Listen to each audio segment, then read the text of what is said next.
Good morning बच्चों। आप सभी का मेरे यूट्यूब चैनल जिसका नाम है स्टडी हिस्ट्री विद पवन चौहान में बहुत बहुत स्वागत, बहुत बहुत अभिनंदन। यही एकमात्र चैनल है जहां पर +1 और +2 के इतिहास से संबंधित हर लेसन की वीडियो मिलती हैं, हर इंपॉर्टेंट क्वेश्चंस की वीडियो मिलती हैं, हर मैथ्स की वीडियो मिलती है, मॉडल क्वेश्चन पेपर की वीडियोस मिलती है। तो इस चैनल को जल्दी से सब्सक्राइब कीजिए क्योंकि आपको अच्छे नहीं बहुत अच्छे नंबर आने वाले हैं आपके पेपर में हैं। इसलिए मैं हर तरह की वीडियो अपलोड कर चुका हूं और इस चैनल का फ़ायदा उठाना अब आपका दायित्व बनता है। चलिए आज हम बात कर लेते हैं अध्याय नंबर 4 विचारक विश्वास और इमारतें जो +2 का है। यहाँ पर जिसके संदर्भ में हम सबसे ज़्यादा बात करने वाले हैं वो बौद्ध और जैन धर्म को। वैसे भी आपको अगर हिंदू धर्म है, सिख धर्म है, किसी भी धर्म के अनुयायी हैं तो हर धर्म को पढ़ना, उसकी अच्छी बातों को स्वीकार करना ये हमारा कर्तव्य है, जानना जरूरी है। चलिए आज इस भाग में, पहले भाग में जो इंपॉर्टेंट प्रश्नों की बात हम करने वाले हैं वो है सांची स्तूप। ये कहाँ स्थित है और इसकी इंपॉर्टेंस क्या है। वैदिक धर्म, हम अपने हिंदू धर्म में वैदिक धर्म के बारे में, अच्छाइयों के बारे में, बुराइयों के बारे में ये भी जान पाएंगे। और वैदिक धर्म के पश्चात नया धर्म आता है जैन धर्म और बौद्ध धर्म। ये उद्भव क्यों हुआ, ये लोगों ने एक्सेप्ट क्यों किया, इसके वजह भी जानेंगे। और उसके पश्चात हम आज केवल इस भाग में जैन धर्म और उसकी शिक्षाओं के बारे में पढ़ेंगे और ये लोकप्रिय क्यों नहीं हो सका भारतवर्ष में, उसके बारे में भी जान पाएंगे। चलिए सबसे पहले प्रारंभ करते हैं पहले प्रश्न से और वह है सांची स्तूप। बहुत बार ये प्रश्न जो है आया है, मैंने इसकी पिक्चर्स भी आपके सामने जो है वो पेश कर रहा हूँ ताकि आप आसानी से समझ पाओ। देखिए सांची स्तूप की जो गणना है, जो भी धर्म को मानने वाले लोग हैं उनके लिए, या खासतौर पर बौद्ध धर्म को जो मानने वाले लोग हैं उनके लिए ये एक विख्यात केंद्र है, या यूं कहो कि उनके लिए एक धार्मिक जगह है जहां पर वो जाना चाहते हैं। और विदेशों से लोग इसलिए आते हैं, देखिए बौद्ध धर्म के मानने वाले हों चाहे नहीं मानने वाले हों, लेकिन सांची स्तूप जब वो मध्य प्रदेश जाते हैं तो सांची स्तूप को जरूर घूमते हैं क्योंकि कला और शिल्पकारी के तौर पर उस समय, सोचिए जरा, जो ईसा पूर्व से पहले जो ये स्थापित है और इसकी जो शिल्पकारी है, कला है, उसे देखकर वो चकित हो जाते हैं। अब कहाँ पर स्थित है ये? भोपाल। भोपाल किसकी राजधानी है? मध्य प्रदेश। तो मध्य प्रदेश की जो राजधानी है भोपाल, वहाँ से लगभग 20 मील दूरी पर यह स्थित है। किस तरफ को? उत्तर पूर्व की तरफ जो है ये पहाड़ी की तलहटी के ऊपर जो है स्थित है। ऊपर टॉप पे नहीं है लेकिन तलहटी के ऊपर ये स्थित है। इसका जो निर्माण था, याद रखना, देखिए निर्माण किसने करवाया? मौर्य काल में, है ना। मौर्य का सबसे पहले हुआ चंद्रगुप्त मौर्य, उसके बाद जो है होते हैं बिंदुसार, फिर अशोक होते हैं। तो अशोक ने इसे तीसरी सदी में जो है, तीसरी सदी ईसा पूर्व में इसका निर्माण करवाया था। किसने? अशोक ने, जो मौर्यन काल के जो है प्रसिद्ध शासक हुए, उन्होंने इसका जो है निर्माण करवाया था। तो महात्मा बुद्ध के अवशेष, याद रखना, महात्मा बुद्ध के अवशेष इसमें रखे गए हैं। किसमें? सांची स्तूप में, जो भोपाल के 20 किलोमीटर दूर मील में स्थित है, याद रखना। अब आता है, अब जैसे महात्मा अशोक ने जिसे इसे बनाया था वो स्थिति नहीं थी जो आज हम देख पाते हैं। फिर क्या हुआ? क्योंकि आपको पता है मौर्यन के बाद जो है वो सुंग काल चला, है ना, क्योंकि बृहद्रथ जो है अयोग्य प्रमाणित हुआ और उसके जो है जो सेनापति थे पुष्यमित्र सुंग, उन्होंने जो है वो राजगद्दी हथिया ली थी उनका वध करके। तो जो सुंग काल था उस दौरान जो है इसका काया पलट कर दिया गया। जो दिखता है अधिकतर वो सुंग काल का है, ठीक है जी। तो सुंग काल में क्या हुआ, इसका जो आकार था वो दुगना कर दिया। अशोक ने जो बनाया था उससे भी बड़ा आकार कर दिया गया, दुगना कर दिया गया। और ये जो गोलार्ध आकार का था, ये जो गोला है देखेंगे आप, जैसे लगता है कि आधा अंडा हो, जैसे दबा दिया गया हो और आधा ऊपर बच गया है, तो इसलिए इसको अंड कहा जाता है। याद रखना क्या कहा जाता है इसको? अंड कहा जाता है। स्तूप के चारों ओर जो है वेदिका और सीढ़ियाँ जो है वो बनाई गई हैं। अगर आप देखेंगे यहाँ पर ये चारों तरफ जो है वो चढ़ने के लिए जो है सीढ़ियाँ बनाई गई हैं ऊपर ऊपर। यहाँ पर क्योंकि इसको, यहाँ जैसे हम मंदिर में घूमते हैं ठीक उसी प्रकार यहाँ पर चलने के लिए जो है वो मार्ग बना है, ठीक है जी। अब इसके बाद जो है अंड के ऊपर जो है एक हार्मिका, ये है हार्मिका, आपके ये जो बनी है हार्मिका, यहाँ बताया गया, देखिए ये है हार्मिका जो है चारों तरफ जाली की तरह से जो बनाया गया है, ये पत्थर से ही बना है। और उसके बाद जो है चारों तरफ जो है वेदिका सीढ़ियाँ होगी, उसके बाद हार्मिका है। और सातवाहन, याद रखना, सुंग के बाद जो सातवाहन जो शासक हुए, उन्होंने पहली सदी ईसा पूर्व में सांची स्तूप के चारों ओर जो है वो 4 प्रवेश द्वार बनाए। 4 प्रवेश द्वार, ये जो है ये जो काम किया गया ये किसने किया? सातवाहन शासकों ने किया। और 4 जो है द्वार जो है बनाए। ये देखिए, ये पहला द्वार हो गया, इधर हो गया, इधर हो गया, बैक साइड में, है ना। तो 4 जो इन इन दरवाज़ों को जो है वो तोरण कहा जाता है। क्या कहा जाता है? तोरण कहा जाता है। यह भी याद रखने वाली बात है। ये जो तोरण है, अगर इनकी जो है ऊंचाई देखें तो 34 फुट है, याद रखिए। तो इस तोरण से ही पता लगा सकते हैं कि इसकी ऊंचाई कितनी है। तो तोरण जो है वो कितने थे? 34 फुट जो है ये ऊंचे हैं। अगर इनके बीच की दूरी, अगर ये तोरण नज़र आ रहा ना आपको, तो इनके बीच की दूरी, जहाँ से अंदर को घुसते हैं उसके बीच की दूरी जो है 9 फुट है। और तोरण पर महात्मा बुद्ध, इसके ऊपर अगर देखेंगे बहुत सुंदर सजीव जो है चित्र बनाए गए, खासतौर पर महात्मा बुद्ध और उसके, या फिर जो है जानवरों के चित्र बनाए गए हैं, फूलों के या बेलों के, इस तरह से जो है चित्र बनाए गए हैं। लेकिन महात्मा बुद्ध को ऐसा लगता है जैसे संजीव चित्र बने। संजीव का मतलब जैसे कि वो बोल बढ़ेंगे, बहुत सुंदर खूबसूरत। इसलिए लोग जो घूमने के लिए आते हैं, देखने के लिए आते हैं, तो महात्मा बुद्ध को यहाँ पर जैसे भगवान की तरह जो उसको दर्शाया गया है, ना कि मानव की तरह, मतलब मानसिक रूप में नहीं दर्शाया गया है। तो ये है सारा सांची स्तूप के स्तन धर्म है। चलिए आगे बात कर लेते हैं वैदिक धर्म के बारे में, मतलब जो वेदों से धर्म जो आता है वो है हिंदू धर्म, उसकी बात कर लेते हैं। तो सबसे पहला जो वेद रचा गया था वो ऋग्वेद है। तो ऋग्वेद में जो है धर्म था हिंदू धर्म, वो कुछ और था। और उत्तर वैदिक काल में जब और भी वेदों को लिखा गया तो उसके पश्चात जो धर्म था उसमें बहुत सारे परिवर्तन आए। तो इसका मतलब जो पहला हमारा धर्म था कुछ और था, और बाद का क्या, तो फर्क जान पाएंगे यहाँ पर। यह क्वेश्चन आता है कुछ तरह से करने के लिए कि ऋग्वैदिक काल का धार्मिक जीवन कैसा था या फिर उत्तर वैदिक काल का जो धार्मिक जीवन कैसा था। पहले जान पाएंगे ऋग्वैदिक काल।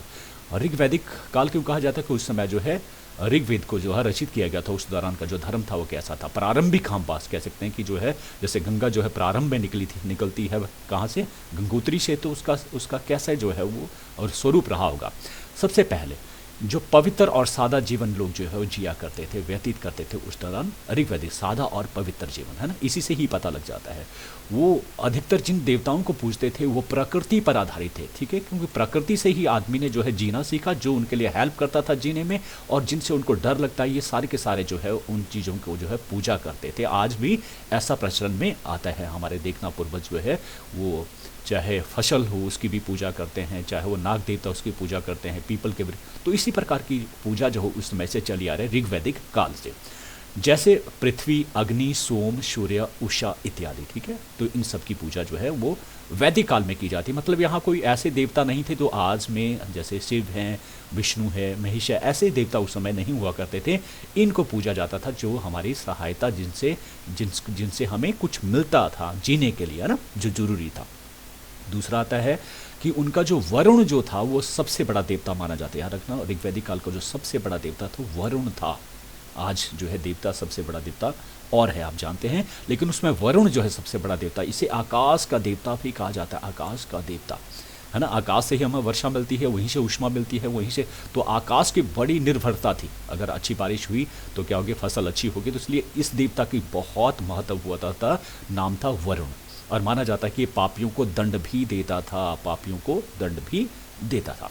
दूसरा जो देवता होता था वो इंद्र था। देखिए इंद्र का स्थान जो है वो दूसरे नंबर पर था, है ना। और इसे वर्षा का देवता, युद्ध या वर्षा का देवता, याद रखना, युद्ध और वर्षा का देवता। मतलब कोई अगर योद्धा युद्ध के लिए निकला है तो किस देवता की पूजा करेंगे? वो इंद्र देवता की। या फिर वर्षा नहीं हो तो किस देवता को पूजेंगे? इंद्र देवता को, है ना। और उस समय मैंने कहा कि निर्भरता जो है वो प्रकृति के ऊपर ज़्यादा थी। अगर वर्षा हुई तो फसल होगी, नहीं तो भूखे मरेंगे। तो इसलिए इन देवताओं की जो है प्रमुखता थी। हो गया जी, पहले हो गया वरुण, दूसरे हो गया आपके इंद्र। फिर ऋग्वैदिक काल में अगर ये भी पूछा जाता है प्रश्न में, जो ऋग्वेद में है सर्वाधिक जो मंत्र, क्योंकि मंत्रों का उसमें जो है जो संकलन हुआ है, तो उसमें सबसे ज़्यादा जो मंत्र जो है जिस देवता को समर्पित हैं वो है आपके कौन है? इंद्र देवता। और उनको 250 मंत्र जो है समर्पित है, याद रखना, दूसरे बड़े देवता को। लेकिन सबसे ज़्यादा मंत्र जो है वो अगर बात आती है तो वो वरुण नहीं है, वो कौन है? इंद्र देवता है।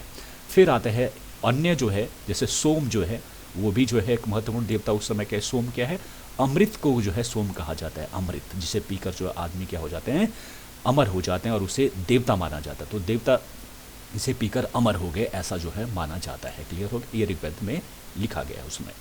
इसके अतिरिक्त तो देवियों का भी जो उसमें प्रचलन था, जैसे कि कौन कौन सी देवी? उषा की होगी बात, रात्रि की जो देवी थी रात्रि की बात होगी, फिर धरती के जो देवी है पृथ्वी, उसकी पूजा होती थी। तो इस प्रकार से देवियों के भी कौन कौन सी? उषा, रात्रि और पृथ्वी, इन देवियों की पूजा भी उस समय होती थी। अब आता है उत्तर वैदिक काल। परिवर्तन आया, क्या क्या हुआ? उस समय जो धर्म था वो अधिक जटिल हो गया था। जटिल मतलब जटिल, जटिल का समझते हो ना, ज़्यादा जो है मुश्किल धर्म सा, एक मुश्किलात पैदा कर दी गई थी अलग अलग चीज़ें डालकर उसमें, कि समझ नहीं आ रहा था कि सचमुच धर्म है या कुछ अलग है, जटिलता आ जाना ना। पुरोहितों का प्रभुत्व, जिनके पास जो है इस धर्म को चलाने का जो है वो दिया गया था बेड़ा, आपने पढ़ लिया इससे पहले जो है वर्णा के बारे में, तो सबसे ज़्यादा जो धार्मिक व्यक्ति माना जाता वो पुरोहित होता था, ब्राह्मण होते थे। जो पुरोहितों का प्रभुत्व बढ़ गया था, उनकी उनमें स्वार्थ ही थे। जब तक जो है स्वार्थ हित नहीं थे तो धर्म अपने आप में क्या थी, जहाँ जैसे गंगा की जलधारा निकली हो, बिल्कुल साफ सुथरी और सभी के लिए मान्य। तो लेकिन क्या था, अब पुरोहितों का प्रभुत्व बढ़ गया और स्वार्थी हितों के लिए जो धर्म था उसमें बहुत सारे आडंबर, बहुत सारी ऐसी बातें आना शुरू हो गई जिसका कोई मतलब ही नहीं है, कि जिसको करके जो है वो चीज़ें नहीं मिलती है, लेकिन फिर भी लोग उसको करवाते हैं। आज अगर देखें, मैं आज का ही दे रहा हूँ कि यह अच्छी बात है कि आप जब घर बनाओ, पूजा करो, लेकिन क्या एसेंशियल है कि बहुत सारे कर्म कांड कर कर कि भाई वहाँ पर ये भी देना पड़ेगा, पुरोहित को ये भी करना पड़ेगा, ये भी, उन देने से ही अच्छा काम नहीं होगा। आप गरीबों को वो चीज़ दीजिए। तो इसे कहते हैं आडंबरपूर्ण जो व्यवहार था, ये पुरोहितों में आ चुका था। ऐसे व्यर्थ के आडंबर आ चुके थे जिससे जो है ये जो धर्म था, जो ऋग्वेद से चला आ रहा था, वो जो है जटिल हो गया। ठीक है, जटिलता समझ गए। फिर दूसरा आता है प्राकृतिक जो देवी देवता थे, प्राकृतिक जो देवी देवता थे, उनकी जगह का स्थान अब किसने ले लिया था? त्रिदेव ने ले लिया था। याद रखना, त्रिदेव कौन थे? त्रिदेव ब्रह्मा, विष्णु और शिव, है ना। हमारे प्रचलन में आज जो है सबसे बड़े देवता के तौर पर त्रिदेव हैं, ब्रह्मा, विष्णु और महेश। ब्रह्मा कौन से हुए? जिन्होंने क्या किया, इस पृथ्वी को बनाया। विष्णु कौन है? जो पालन करते हैं पृथ्वी के ऊपर सभी जो जीव जंतु हैं उनका पालन करते हैं। और शिव क्या है? फिर इसका संहार करते हैं, खत्म कर देते हैं। इस प्रकार से इनकी पूजा का प्रचलन जो है कब हुआ? उत्तर वैदिक काल में, ऋग्वैदिक काल में नहीं था। देवियों में अब जो है, जो पृथ्वी थी, उषा थी या रात्रि थी, उनकी जगह अब नाम जो है बदल दिए गए और आगे दुर्गा आ गया, काली आ गया, पार्वती आ गया। इस प्रकार से ये जो है परिवर्तन आया। फिर आता है तीसरा, इस काल में जो धर्म था वो जटिल तो हो गया था, लेकिन प्रत्येक व्यक्ति जो है कितना जटिल हो गया था। ये जटिल, काफ़ी जटिल, मतलब बहुत ज़्यादा जटिल होता चला गया समय के साथ साथ। कहते हैं कि जन्म से लेकर मृत्यु तक, याद रखना 1 नंबर का प्रश्न पूछा जाता है, जन्म से लेकर मृत्यु तक जो है 40 संस्कार अवश्य करना होते थे। इतने संस्कार जो है उसमें डाल दिए गए थे। किसके द्वारा? पुरोहितों के द्वारा 40 संस्कार को मानना मतलब आवश्यक था, तभी आप इसको हिंदू मान पाएंगे, तभी आप जो है उस धर्म के अनुयायी माने जा सकते हैं असली। उसके बाद आता चौथा, यज्ञ। ये भी इसमें शामिल हो गया। यज्ञ पहले से अधिक जो है जटिल हो गए थे। पहले यज्ञ जो है वो जटिलता नहीं थी उसमें, लेकिन अब जो यज्ञ थे, कैसे धन के लालच में जो यज्ञ थे उनका रूप बदल गया था। बड़े पैमाने पर जो है अब इसमें क्या दिया जाता था? पहले जो है बलियां नहीं दी जाती, अब पशु बलियां दी जाना शुरू हुआ। और कभी कभी तो नर बलि भी दी जाती थी। सोचिए कितना जटिल जो है कर दिया गया था, कितना जो है कॉम्प्लिकेटेड कर दिया गया था यज्ञ के लिए। और ये जो यज्ञ थे ये कई जो है सालों तक भी चलते थे। खासतौर पर जो बड़े लोग थे, जो जैसे राजा लोग होते थे, वो सूर्य यज्ञ करवाते थे या फिर अश्वमेघ यज्ञ करवाते थे, तो वो कई वर्षों तक चलते थे। और इस तरह से जो है जो करने वाले लोग होते थे उनके ऊपर बहुत सारा खर्चा जो है वो करना पड़ता था, मतलब धन चाहिए था इनको करने के लिए। पांचवा आता है, इस काल में लोग जो है जादू टोनों और भूत प्रेतों में भी विश्वास करने लगे थे। जादू टोनों और भूत प्रेतों में, लेकिन ये ऋग्वैदिक काल के समय में इस तरह की व्यवस्था नहीं थी। तो इस प्रकार जटिलता जो आई वो कब आई? उत्तर वैदिक काल में। चलिए, अब ये जब ये जटिल हो गया धर्म, तो क्या हुआ? दूसरे धर्म को आने का मौका मिला। होता ना ऐसे कि परिवार तब तक जो है संगठित रहता है जब तक जो बड़े लोग जो हैं वो अच्छे से अपना काम जो है करते हैं। अगर बड़े लोग अच्छा काम नहीं कर पाएंगे तो परिवार जो छिन्न भिन्न हो जाता है। किसके कारण? दूसरे लोग उसमें शामिल हो जाते हैं और उनको तोड़ते हैं। तो ठीक उसी प्रकार से जो हमारा धर्म जो टूटा, वो किन के कारण? इन जटिलताओं के कारण, ये जो आ चुके थे स्वार्थ जो हित आ गए थे उनके कारण। अब जैन धर्म आया सबसे पहले, फिर बौद्ध धर्म आया। तो इनके उद्भव के कारण क्या, ये भी पूछे जा सकते हैं। 3 नंबर का क्वेश्चन आ सकता है, 4 का आ सकता है। तो आप बड़े आराम से जो है 4 या 5 पॉइंट जो है 3 नंबर के लिए लिख सकते हैं। पहला क्या हुआ कि जो इस समय के जो शासक थे ब्राह्मणों के प्रभुत्व से मुक्त थे।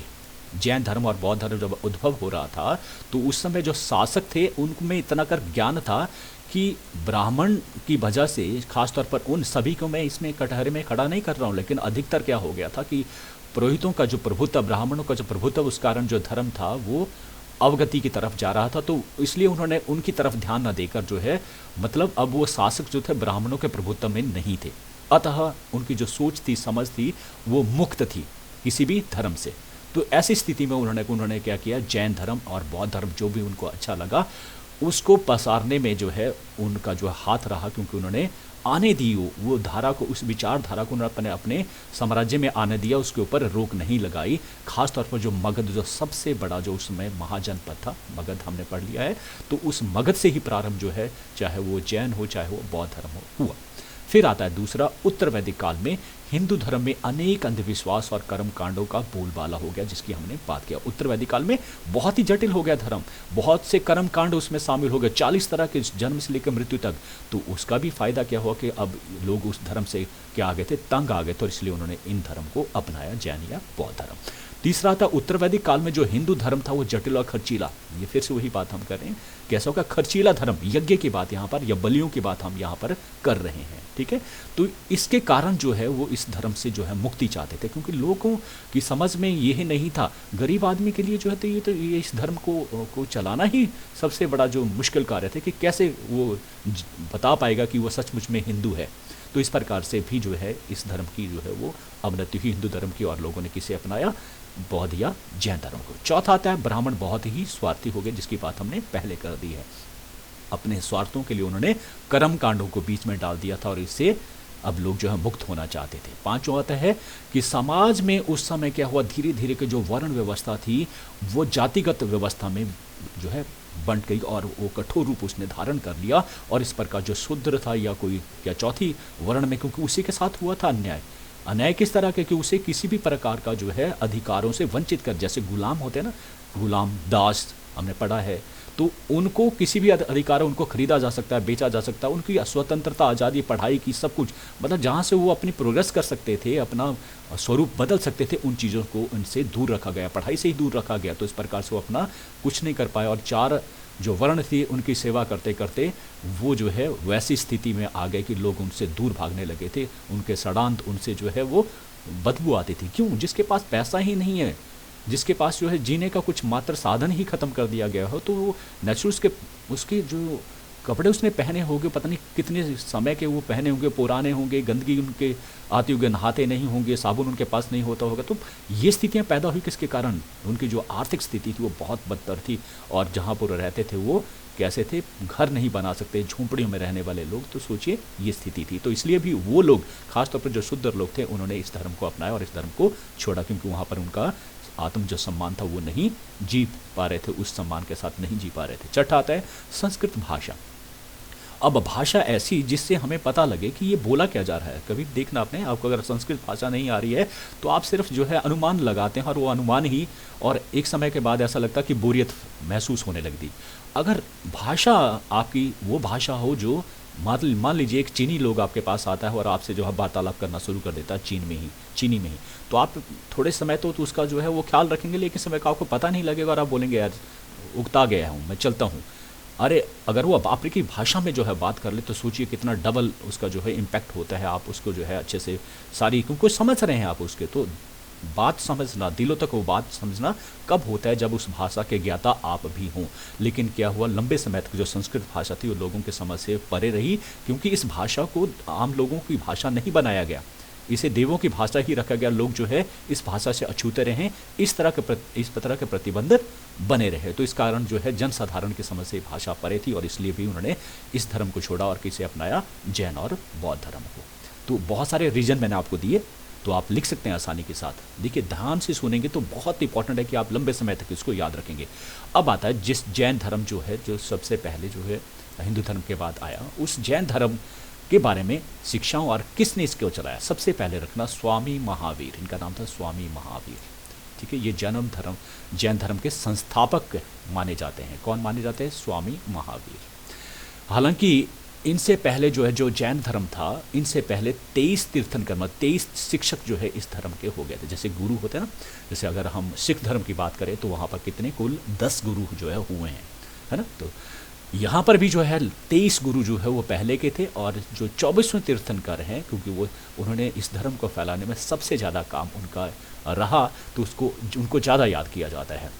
लेकिन फिर भी प्रश्न आपसे पूछा जाता कि पहले तीर्थंकर कौन थे, तीर्थंकर या शिक्षक, ठीक है, या गुरु, वो थे ऋषभदेव। पहले कौन थे? ऋषभ थे। और 23वें मतलब महावीर स्वामी से पहले जो तीर्थंकर थे उनका नाम था पार्श्वनाथ। ऋषभदेव पहले थे और पार्श्वनाथ क्या थे? 23वें, मतलब स्वामी महावीर से पहले। और फिर 24वें तीर्थंकर कौन हुए? स्वामी महावीर, ठीक है, जो जैन धर्म के संस्थापक हुए, ठीक है जी। जैन धर्म को आरंभ में निर्ग्रंथ कहा जाता था। शब्दावली इसका इस्तेमाल किया जाता है जिसका मतलब होता है बंधनों से मुक्ति। कोई भी बंधन नहीं है, किसी परिवार का वो बंधन नहीं है, वो बंधनों से मुक्त है, इसलिए ये शब्द का इस्तेमाल जो है वो किया जाता है। तो जैन धर्म के लोगों को अहिंसा और परस्पर भातृभाव का पाठ जो है पढ़ाया जाता है। खासतौर पर अहिंसा पर बल जो दिया जाता है सबसे ज़्यादा, तो वो जैन धर्म है वर्ल्ड में। अब आता है इनकी शिक्षाओं के बारे में प्रश्न पूछा जाता है कि इनकी शिक्षाएं क्या क्या है। तो देखिए 3 नंबर, 4 नंबर या 5 नंबर, अगर 5 नंबर का क्वेश्चन आता है तो ये शिक्षाएं आपको लिखनी पड़ेंगी, तो 5 नंबर कहीं नहीं जाते। अगर 3 नंबर आएगा तो आप जो है मोस्टली जो है 4-5 शिक्षाओं के साथ जो है उसको समाप्त कर सकते हैं 1, 2, 3 नंबर देकर, है ना। आप शॉर्ट उनको कर लीजिए। मैंने कई बार कहा है कि जितने नंबर का प्रश्न पूछा गया है उतने ही कम या उतने ही और ऑथेंटिक, मैंने कहा जितने बोल्ड हैं इनको याद करना आपकी जिम्मेदारी बनती है, क्योंकि नंबर यही देते हैं आपको। अगर आपको कोई डेट आ रही है, किसी का नाम आ रहा है, तो वो ज़्यादा इंपॉर्टेंट होती है, केवल कहानियाँ लिखने से नंबर नहीं आते हैं। तो अब बात कर रहे थे शिक्षाओं के नंबर 1 त्रिरत्न। पहली शख्स जो है वो है त्रिरत्न पर जो है वो उनका पालन करना। ये त्रिरत्न क्या है? सत्य, श्रद्धा।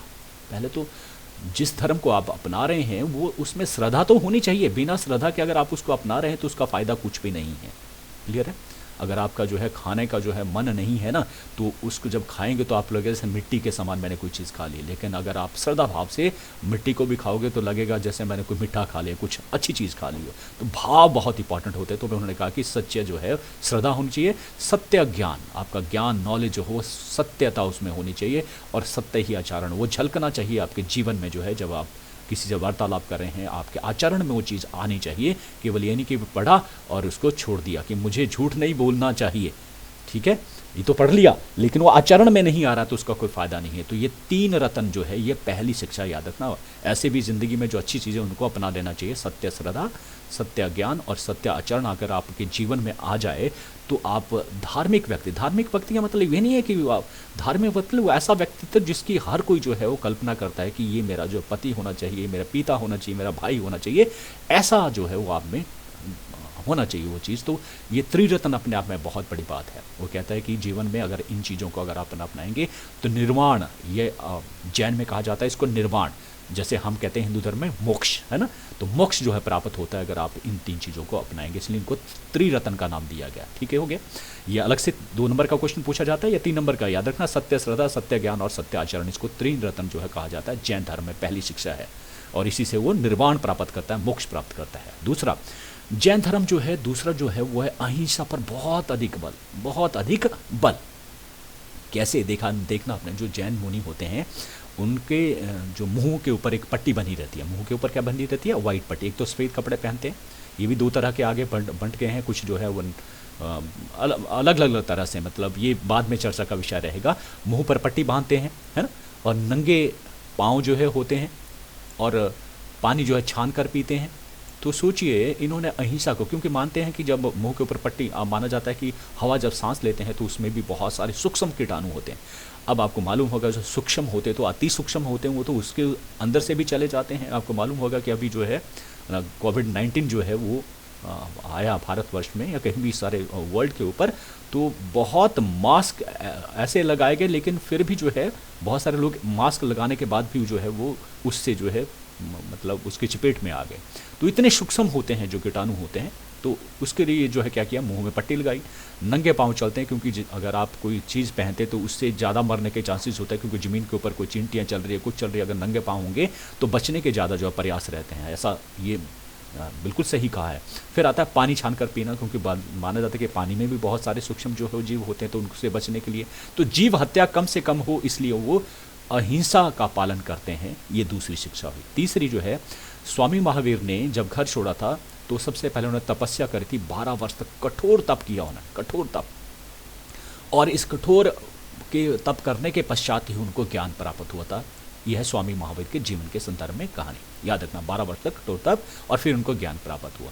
इसलिए उन्होंने भी मुक्ति प्राप्त करने के लिए, मुक्ति जीवन से मुक्ति प्राप्त करना मतलब जन्म मरण के बंधन से छूटना, यही सभी धर्मों का जो है माना जाता है। लेकिन मैं यहाँ पर थोड़ा सा बोल दूँ कि आपके ऐसे ऐसे कवि हुए हैं, जैसे कि जो है मैंने एक कविता पढ़ी है रविंद्रनाथ टैगोर जी की। वो क्या लिखते हैं जीवन के बारे में, देखिए मानना ना मानो अलग अलग बात है, कि वो लिखते हैं कि जब वो मरण शैया के ऊपर होते हैं, मतलब इतने बूढ़े हो गए हैं, लोग भी आना जाना शुरू हो गए हैं, तो वो क्या कहते हैं, वो कहते हैं कि हे भगवान, मेरा तो जो अभी मैं जो है एक सितार की भांति, उस तरह में जो वीणा, सितार नहीं वीणा होती इसमें, कि मेरी वीणा में तो अभी अभी जो तार जो थे वो क्या हुए थे, सुर में आए थे। कोई भी सितार लो, कोई भी वाद्य लो ना, अगर उसमें जो तारे हैं वो सुर में ना हो तो जितना अच्छा बजाने वाला है वो हर कुछ बजेगा, लेकिन जैसे ही सितार को वो सुर में लगाएगा तो जब वो ध्वनि को करेगा, बजाएगा, तो सुंदर जो है वो आवाज़ आती है, सुंदर जो है वो गाने बजेंगे। तो उन्होंने कहा कि अभी अभी ही तो मैंने जीना सीखा था, अभी अभी मेरी जो तार थी वो क्या हुई थी, स्वर में आई थी, और मैं चाहता था कि मैं अब और जीऊँ, लेकिन मेरी अंतिम इच्छा ये है कि मैं इसी धरती पर जो है बार बार आऊँ और मनुष्य के तौर पर। तो ये अपने आप में बात है। तो धर्मों में ये कहा गया है कि इसी जन्म मरण के बंधन से मुक्ति पाना, ये हर धर्म में आपको मिलता है। तो 12 वर्ष कठोर तप करना। चौथा आ गया, जैन धर्म के अनुसार मनुष्यों को अपने जीवन में 5 व्रत करने चाहिए। ये 5 व्रत किसने दिए हुए, जैन शिक्षा है। याद रखना, एक एक करके सारी जो शिक्षाएं हैं, अगर त्रिरत्न की बात करेंगे बाद में अब दिक्कत आ जाएगी, बौद्ध की थी किसकी, त्रिरत्न किसकी है, जैन की शिक्षा है। 5 व्रत किसकी शिक्षा, ये भी जैनों की कौन से चौथे नंबर की शिक्षा है। क्या कौन कौन से 5 व्रत, ये भी 3 नंबर के प्रश्न पूछा जा सकता है अलग से 2 नंबर के लिए।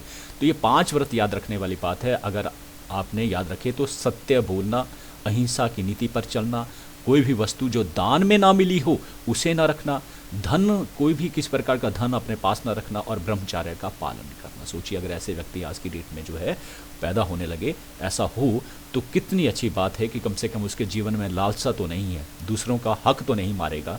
तो 5 व्रत जो है वो किसने दिए, जैन ने दिए। ये चौथी शिक्षा। 5वां है, सभी मनुष्य समान है। ये उन्होंने कहा, जैन जो स्वामी महावीर हुए वो सभी को बराबर ज्ञान प्राप्त होने के बाद कहा कि सभी जो है मनुष्य समान है, और मनुष्य में कभी भी अमीर गरीब को लेकर ऊंच नीच के भेदभाव नहीं होना चाहिए। तो ये 5वीं शिक्षा हुई। छठा आ जाता है कि कर्म सिद्धांत में विश्वास। वो मानते थे कि जैसा तुम कर्म करोगे वैसा ही फल पाओगे। सभी धर्मों में ये आपकी शिक्षा बनी रहती, चाहे बौद्ध हो, चाहे जैन हो, चाहे हिंदू हो, कि जैसा कर्म तुम करोगे वैसा ही फल तुम पाओगे। फिर 7वीं शिक्षा क्या है कि इन्होंने ये माना कि जितने भी आप तीर्थंकर हुए, अंतिम तीर्थंकर हुए कौन, आपके स्वामी महावीर। तो 24 टोटल जो है इनके गुरु हुए इस धर्म में। तो माना जाता है कि इनकी देवताओं की तरह उपासना करोगे, पूजा करोगे, तब भी आप जो है मुक्ति पाओगे। तो इस प्रकार से ये 7वीं शिक्षा। 8वां है कि जितने भी कर्म कांड जो हिंदू धर्म में चलते थे, यज्ञ बलियां और अन्य मिथ्या जो रीति रिवाज थे, उनको उन्होंने ढोंग मात्र कहा। उन्होंने कहा इससे को करने से कोई लाभ आपको नहीं मिलेंगे, यज्ञों को या बलियों को देने से। फिर 9वां आता है, जैन लोग जो है वेद मंत्रों और संस्कृत भाषा में अविश्वास रखते थे। हिंदुओं का जो वेद मंत्र थे या संस्कृत भाषा थी उसको उन्होंने नकार दिया पूरी तरह से। किसने, जैन ने। यहाँ पर मैं थोड़ा सा अगर अपना व्यू दूँ तो ये वैसा ही है कि कोई डॉक्टर के पास कोई जाता है ना, तो आज की डेट में कह रहा हूँ, पहले जो है कुछ अलग तरह की स्थितियाँ थी। हर एक डॉक्टर दूसरे डॉक्टर की जो भी उसने किया होता है ना, लिखी होती है दवाइयाँ कुछ भी, तो उनमें कुछ ना कुछ निकालने की कोशिश करता कि नहीं भाई ये तो गलत डायग्नोज हो रही है आपकी, या गलत हुई, तभी वो चलता है, तभी लोग उसके ऊपर विश्वास करते हैं और फिर वो चलता है डॉक्टर, है ना। तो ऐसा ही था यहाँ पर, जैन लोगों ने पूरी तरह से नकार दिया हिंदू धर्म के वेद मंत्रों को भी और संस्कृत भाषा को। तो ये अविश्वास पैदा किया जैन धर्म, तभी उनका धर्म जो है फिर लोगों ने एक्सेप्ट करना शुरू किया। 10वां था, जैन धर्म का ईश्वर में के अस्तित्व में कोई विश्वास नहीं है। जैन धर्म का ईश्वर के अस्तित्व में कोई विश्वास नहीं है। याद रखना, उन्होंने कहा ईश्वर है ही नहीं, अस्तित्व छोड़ ही दिया गया है पूरी तरह से जैन लोगों ने। फिर 10वां आता है जैन धर्म का 11वां, स्वामी महावीर के अनुसार जो मुख्य उपदेश निर्वाण प्राप्त करना है, उनका ना मुख्य उद्देश्य, जिंदगी का जो मुख्य उद्देश्य है वो क्या है, निर्वाण प्राप्त करना, निर्वाण प्राप्त करना 11वीं शिक्षा है। और इनका मानना है कि जितना भी हमने जो है, जो आप 10 जो शिक्षाएं हैं उनके ऊपर अगर आप चलेंगे तो आप आवागमन के जो आना जाना है, पृथ्वी के ऊपर आप जन्म ले रहे हैं पशुओं के तौर पर या कुछ दूसरी तरह से, जैसे हिंदू धर्म में कहा जाता है कि जो है वो 84 लाख योनियों में आना पड़ता है। तो आवागमन जो चला है, आना जाना जो चला है, उससे तुम मुक्ति पा लोगे।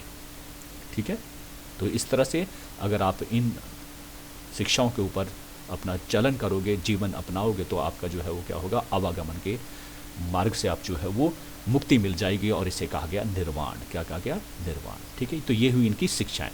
अब आता है जैन जो मत था वो लोकप्रिय नहीं हो सका भारत में, उसके कारण क्या रहे?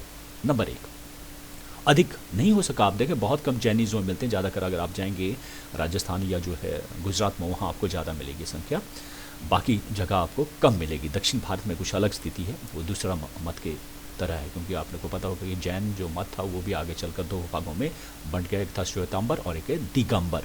तो श्वेतांबर है वो श्वेत कपड़े पहनते हैं, जिसका जो है अगर आप देखेंगे तो गुजरात में या राजस्थान में ज़्यादा लोग मिलेंगे, है ना। और जो दिगंबर हैं जो कपड़े ही नहीं पहनते हैं, बिल्कुल नंगे रहते हैं, वो आपको दक्षिण भारत में, दक्षिण भारत में गर्मी ज़्यादा होती है, तो परिस्थितियों के अनुसार ये चीज़ें सारी हुई हैं। इसका इतिहास भी आप जानेंगे बाद में। तो पहला हो गया कि उन्होंने प्रचार के लिए कोई विशेष प्रयत्न नहीं किया, प्रचार के लिए कोई विशेष प्रयत्न नहीं किए। प्रयत्न करना पड़ेंगे ना प्रचारित करने के लिए, जिसे अगर मुझे भी जो है एक अच्छे शिक्षक के तौर पर रहना है, तो मुझे रात दिन जो कुछ न कुछ नई चीज़ें पढ़ना पड़ेंगी, ताकि बच्चों को वो प्रेरित कर सके कि नहीं उसके पास ज्ञान है।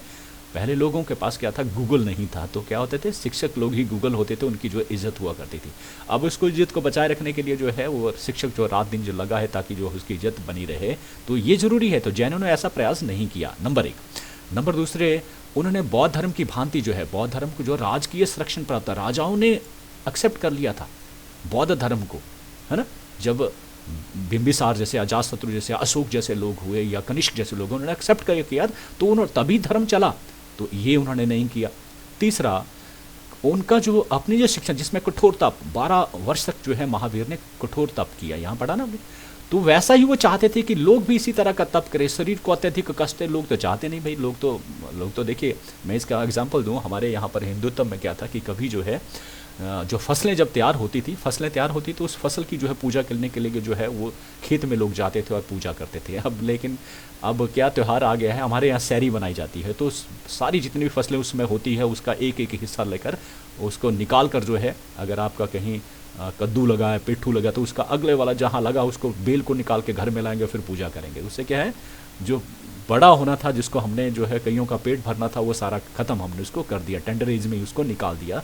तो ऐसा नहीं होता, तो हमने अपने हिसाब से हर चीज़ को जो है वो बदलते चले गए। तो कठोर तप जो नहीं करना चाहते, लोग चाहते हैं आसानी से भगवान मिल जाए, शरीर को अत्यधिक कष्ट देना ऐसा नहीं चाहते, तो इसके कारण भी जो लोग नहीं कर सकते थे, इसलिए वो जो है इसमें जो है ज़्यादा विश्वास नहीं किया जैन धर्म में। फिर चौथा आता है अहिंसा में आवश्यकता से अधिक विश्वास रखना। अहिंसा बहुत रखा ना, मुंह के ऊपर पट्टी कौन रखेगा 24 घंटे जो है, या छान के ही पानी पीना, ये पॉसिबल नहीं है आम जिंदगी में, तो इसलिए लोगों ने इसको एक्सेप्ट नहीं किया। ठीक है।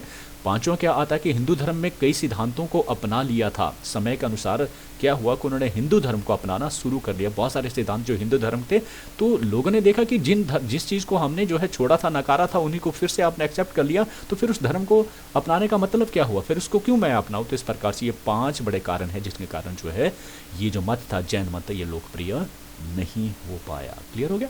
चलिए, आज का विषय आपने अच्छे से समझा। अब इसका थोड़ा सा इम्तिहान ले लेता हूँ, तैयार हो जाइए। सांची स्तूप डैश से 20 मील उत्तर पूर्व की तरफ तलहटी पर स्थित है। कहाँ से? अब मैंने कहा था ना, मध्य प्रदेश की राजधानी नाम है भोपाल, याद रखिए। चलिए जी, तो आपको राजधानी भी याद रह जाएगा, मैं इसलिए आपको ये बार बार बोल रहा हूँ। इसका निर्माण डैश काल, डैश के कौन सा काल था? गुप्त काल था, मौर्यन काल था? बिल्कुल सही कहा, वो था मौर्यन काल में। और उस समय किस राजा ने 3वीं सदी ईसा में इसे बनवाया था? किसे? सांची स्तूप को, तो वो थे अशोक। बिल्कुल सही कहा। इसमें डैश के अवशेषों को रखा गया था, है ना। बताइए किसके अवशेषों को रखा गया था? बड़ा इंपॉर्टेंट है, और ये अभी हमने पढ़ा नहीं है इसके बारे में। तो ये है महात्मा बुद्ध के अवशेषों के, मतलब जो बौद्ध धर्म के अनुयायी हैं, उनके जो सबसे जो है वो संस्थापक महात्मा बुद्ध हैं, इनके जो गुरु हैं वो महात्मा बुद्ध रहे, तो उनके जो अवशेष रखे गए हैं यहाँ पर। हो सकता है उनका जो अस्थि पिंजर के जो पार्ट थे या फिर जो राख थी वो उसमें रखे गए हैं, अवशेष रखे गए हैं। और अभी ये आई गया पहले तो सुंग काल में, क्योंकि आपको पता मौर्यन के बाद सुंग लोग आए, तो सुंग काल में सांची का जो काया पलट कर दिया गया था, उसका आकार कितना कर दिया गया था बताइए?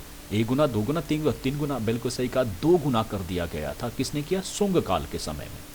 फिर गोलार्ध आकार का जो अंडे की तरह है, ठीक है, जिसे अंड कहा जाता है, ये दिखने में, इसके चारों ओर जो है क्या बनाए गए हैं? डैश और सीढ़ियां बनाई गई हैं। एक शब्द यहां पर आपको बताना पड़ेगा, क्या है जो आपने हमने पढ़ा था, वो था वेदिका बनाई गई है और सीढ़ियां बनाई, वेदिका जहां पर खड़े होते हैं, रेस्ट करते हैं सीढ़ियों के चढ़ने के पश्चात। फिर अंड के ऊपर एक डैश बनाई गई है, अंड के ऊपर, अंड जो गोला है उसके ऊपर एक जो है वो जालीदार कुछ बनाया गया, जिसको कहते हैं हार्मिका, कहते हैं हार्मिका बनाई गई थी। और डैश शासकों ने पहली सदी ईसा पूर्व में सांची स्तूप के चारों ओर 4 प्रवेश द्वार बनाए थे, जिन्हें डैश कहा जाता है। डैश शासकों ने, देखिए पहले आगे मौर्यन, उनमें महात्मा बुद्ध के जो है अवशेषों के ऊपर क्या बनाया? उन्होंने बनाया सांची का स्तूप। फिर इसका आकार किया दुगुना, किसने किया? वो थे सुंग काल। उसके बाद कौन से आए? सातवाहन। सातवाहनों ने क्या किया? यहाँ पर 4 जो है बड़े तोरण भी बनाए और चारों तरफ जो दीवार भी बनाई, ठीक है जी। ऋग्वेदिक काल में डैश उनका प्रमुख सबसे बड़ा देवता, याद कीजिए, सबसे इंद्र या वरुण, वरुण बिल्कुल सही कहा, जिसे डैश का देवता भी कहा जाता। कहाँ का? आकाश का देवता कहा जाता था। ऋग्वेद में सर्वाधिक डैश मंत्र, हालांकि वरुण सबसे बड़े देवता थे, लेकिन वरुण को भी नहीं, किसे? दूसरे नंबर का और थे इंद्र देवता को 250 मंत्र जो है वहां पर डिवोटेड हैं, लिखे गए हैं।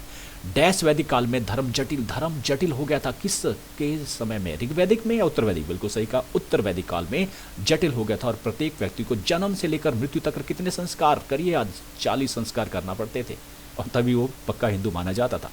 डैश को जैन धर्म का वास्तविक संस्थापक माना जाता है। जैन धर्म का संस्थापक कभी पड़ा? स्वामी महावीर। हालांकि उनके पहले जैन धर्म के कितने तीर्थंकर हो गए थे? शिक्षा कितने थे? बिल्कुल सही कहा, 23, ठीक है, 23 तीर्थंकर थे। तो उनमें तीर्थंकर के पहले तीर्थंकर का नाम भी बताना है और 23वें तीर्थंकर का नाम भी आपको बताना है। तो यहाँ पर क्या आ गया? पहले हो गए ऋषभदेव और दूसरे क्या हो जाएगा? 23वें क्या होंगे? पार्श्वनाथ। और स्वामी महावीर जी ने डैश वर्ष तक कठोर तप किया। कितने वर्ष तक किया? याद कीजिए, 12 वर्ष तक कठोर तप किया था और इस प्रकार से उनको ज्ञान प्राप्त हुआ। तो शाबाश है, आपने अच्छे से सुना और मैं चाहता हूँ आपके अच्छे सुनने से आपके अच्छे नंबर आएंगे। और मैं ये भी मानता हूँ कि आपको मेरी अगर ये वीडियो अच्छी लगी होगी तो लाइक भी करेंगे और मेरे चैनल को सब्सक्राइब भी करेंगे, क्योंकि मैं फिर से कह दूँ, ये चैनल ना केवल +2 बल्कि +1 की भी बहुत सारी, जितनी भी है सारी की सारी वीडियो मैं डाल चुका हूँ, जिनको पढ़ने के पश्चात आप बहुत अच्छे नंबर हासिल करेंगे। मेरी जो शुभकामनाएं आपके साथ। आपने सुना, बहुत बहुत धन्यवाद, थैंक यू।